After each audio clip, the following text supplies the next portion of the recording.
আমার স্বামীর একাধিক মেয়ের সঙ্গে সম্পর্ক, ওটা বলি ওটা নিয়েই আমাকে এত কিছু, মানে আমারই দোষ, কিন্তু গোটা গ্রাম জানে, সবাই সাক্ষী দিবে আমার স্বামী কতটা ভালো। স্ত্রীর পিস্তুত দাদাকে দিয়ে মারধর করালেন খোদ নিজের স্ত্রীকে। এমনটাই ঘটনা ঘটল মুর্শিদাবাদের দমকল লস্করপুর এলাকায়। জানা গেছে গত 15ই আগস্ট লস্করপুরের নাজবুল হোসেনের সাথে বিউটি খাতুনের বিয়ে হয়।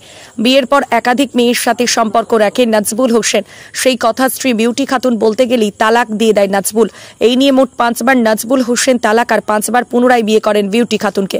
গত 17 দিন আগে আবারও এক মহিলাকে নিয়ে ভিন রাজ্যে তামিলনাড়ুতে পালাচ্ছিলেন নাজবুল হোসেন। সেই ঘটনা হাতে নাতে ধরা পড়ায় কোনো রকম প্রাণে বেঁচে একাই পালিয়ে যায় তামিলনাড়ুতে নাজবুল হোসেন। তারপর থেকেই তার স্ত্রীকে মানসিক নির্যাতন করতে শুরু করে।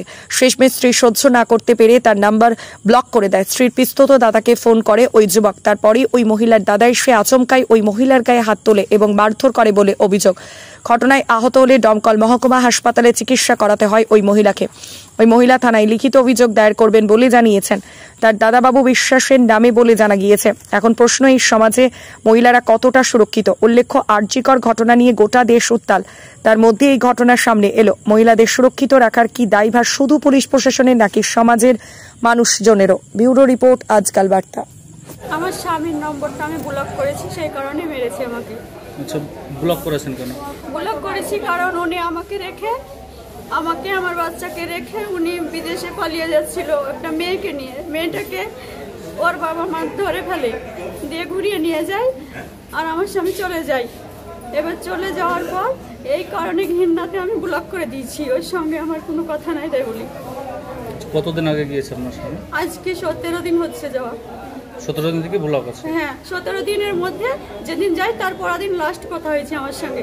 অন্য কারণও আছে, কিন্তু আজকে উদ্দেশ্য করে মেরেছে। অন্য কারণ আছে, কারণ আমার শ্বশুর শাশুড়ি তাদের বাড়ি অল টাইম যায়, যুক্তি বুদ্ধি সব কিছু প্ল্যান করে। আমার বড় তাকে ফোন করে এবং সব কিছু যুক্তি করে, ওনাকে দিয়েই মারাচ্ছে আমাকে। কেন আপনাকে মারার জন্য প্ল্যান? হ্যাঁ, মারার জন্য প্ল্যান করছে। আপনাকে কেন মারবে? আমাকে মারবে মানে আমার স্বামী যদি মারতে যায় ও জেল খাটবে কি কেসে পড়ে যাবে। ওর বাবা মাকে বাঁচাবে, কারণ আমার ভাইকে দিয়ে আমাকে মারাবে, সে প্ল্যান করছে। কিন্তু আমার ভাই অশিক্ষিত চাষা, তো ওটাও বুঝে না। এটা বলার জন্য কি? এটাই নিয়ে আমি প্রতিবাদ করি। সেই জন্য আমার 15 বছর ধরে আমার সঙ্গে এরকম অত্যাচার।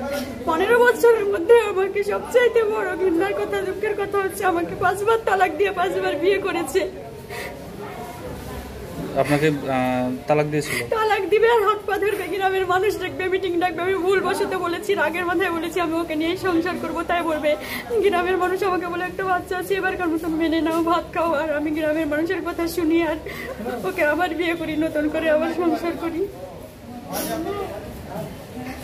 এখন কোথায় আছে আপনার স্বামী? এখন বিদেশে আছে, ও বাইরে আছে তামিলনাড়ুতে। কি চাইছে ও? কি চাইছে? ও ভাবছে যে আমি ওকে আর ছেড়বো না। এবার লাস্ট ওয়ার্নিং ওকে দিয়েছে যে এবার যদি তুমি এই মেয়েটাকে এভাবে তালাক দাও, লাস্ট ওয়ার্নিং, এবার কিছু বড় কিছু ভাবা হবে। সেই জন্য নিজে আমাকে তালাক দেবে না, কিন্তু এভাবেই মেরে অত্যাচার করে হয়তো বের করবে বাড়ি থেকে। কিন্তু তবুও আমি বাড়ি থেকে নড়ি না। আমাকে এত অত্যাচার অশান্তি করে, আমি বাড়িতেই থাকি বাচ্চা নিয়ে। আপনার শ্বশুর শাশুড়ি অত্যাচার করে? শ্বশুর শাশুড়িও আছে, সবাই আছে। ওদের বাড়ির কেউ আমাকে দেখতে পারে না, কেউ আমার সঙ্গে কথা বলে না। আমি আমার বাড়ির পাশের মানুষের সঙ্গে মেলামেশা করি, সবার সঙ্গে মিশে থাকি, কিন্তু ওরা আমার সঙ্গে কেউ কথা বলে না।